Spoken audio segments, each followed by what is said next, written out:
मल्लिकार्जुन जो दूसरे ज्योतिर्लिंग हैं, उनकी कथा का हम आज श्रवण करेंगे।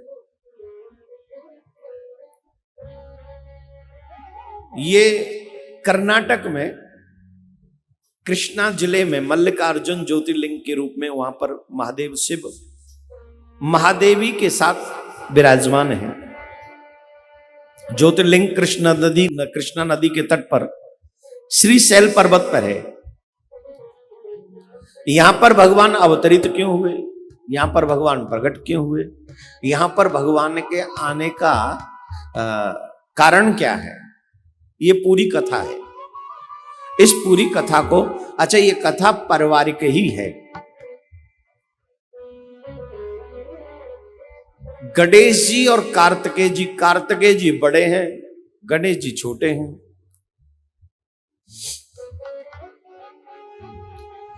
अब दोनों के विवाह की बात चली कैलाश पर्वत पे। जब बच्चे बड़े होते तो माँ बाप को एक ही चिंता रहती है कि बच्चों का विवाह हो जाए तो हमारी जिम्मेदारियों से हम मुक्त हो जाएं। अब बेटा हो या बेटी है, दोनों का ही विवाह करके माँ बाप वानप्रस्थ में जाना चाहते, बाबा जी हो जाओ, घर छोड़ो, भजन करो। आजकल की बात नहीं है ये, आजकल तो घर में ही बैठे रहो, पर बैठे रहो, भजन तो करो।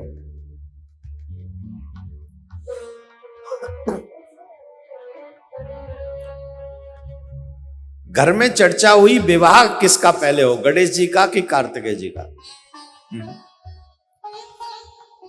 अब इसी बात की लड़ाई है। वैसे नियम तो ये बड़े का विवाह पहले हो जाए, छोटे का बाद में, लेकिन गणेश जी भी कह रहे कि नहीं, पहले हमारा विवाह करो, और कार्तिकेय जी कह रहे कि बड़े हमें, पहले हमारा ब्याह होगा। अब कौन को ब्याह करे पहले, इस बात में संवाद चल रहा। तो दोनों भाइयों में इस बात पे विवाद हो रहा है कि विवाह पहले किसका होगा। ये बात विवाद होते होते होते होते शंकर भगवान और मां पार्वती के पास पहुंच गया कि दोनों भाइयों में इस बात पे विवाद है कि विवाह पहले किसका होगा,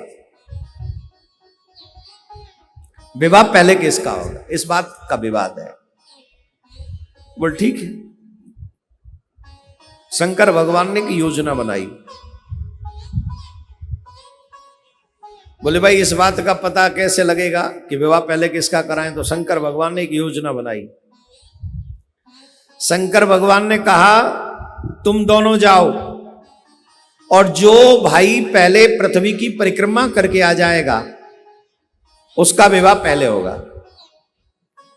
तुम दोनों जने पृथ्वी की परिक्रमा देने जाओ और जो पहले आ जाएगा वही, उसी का विवाह पहले होगा।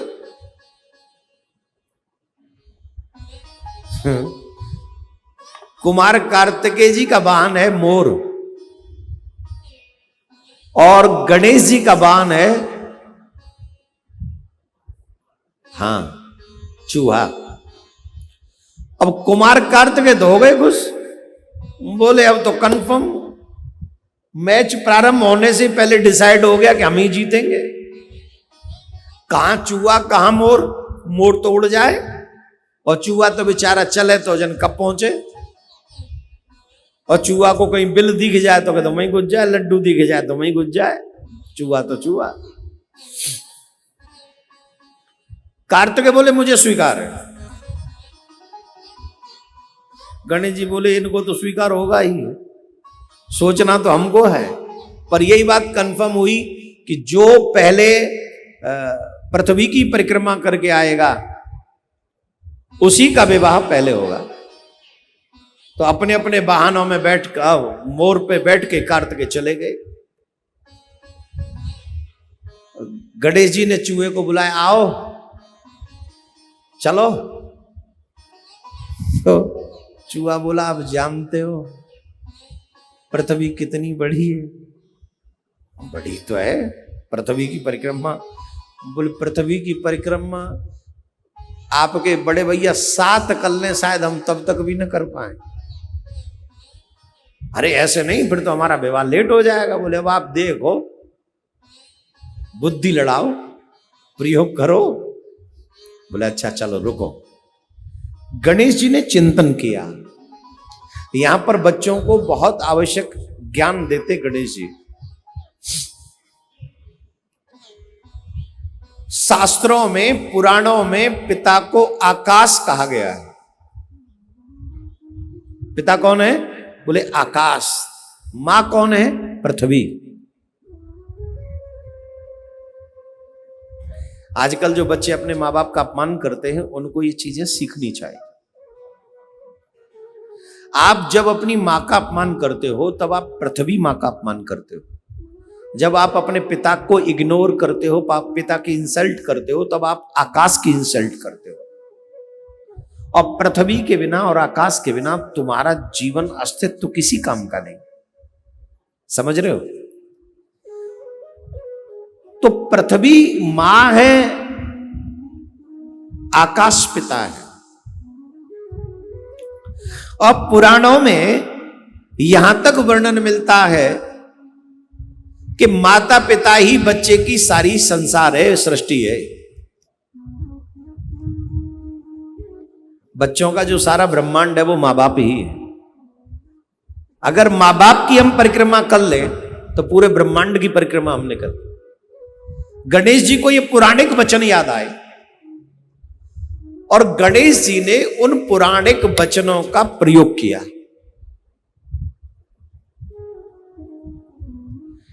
शंकर भगवान से कहा विराजो,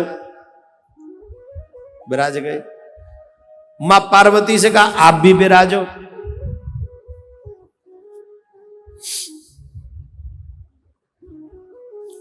मां पार्वती बोली शादी की जल्दी नहीं है तुम्हें? कार्तिकेय तो आदि भी परिक्रमा कर चुका हुआ, अभी तुम जा ही नहीं रहे। बोले मां मैं जाऊंगा पर आप विराजो। पिताजी को बैठाला, माताजी को बैठाला और 3 परिक्रमाएं की। कितनी? 3। जब 3 परिक्रमा की तो गणेश जी ने साष्टांग दंडवत किया। और जब दंडवत किया तो मां पार्वती बाबा भोलेनाथ ने पूछा ये क्या है? बोले मैंने सुना है कि माता पिता की परिक्रमा पूरे ब्रह्मांड की परिक्रमा होती है, इसलिए मैंने आप दोनों की परिक्रमा करके पूरे ब्रह्मांड की परिक्रमा कर ली है। अब आप ये डिसाइड करें कि ये शर्त कौन जीता है। परिक्रमा जो पहले करेगा उसी का विवाह होगा, ये शर्त थी। अब आप ये डिसाइड करें कि ये परिक्रमा जीता कौन है। इतने में कार्तिकेय भी आ गए परिक्रमा करके। कार्तिकेय जब परिक्रमा करके आए तो ऐसा कहा जाता है कि जिस समय कार्तिकेय लौट कर आए उस समय कार्तिकेय जी का, श्री गणेश जी का विवाह हो गया था और 2 पुत्र भी हो चुके थे, शुभ और लाभ, जब तक वो परिक्रमा करके आए। तो कार्तिकेय जी इस बात से रुष्ट हो गए। ये क्या बात हुई? वो रूठ कर अपने माता पिता के पैर छूकर क्रौंच पर्वत पर चले गए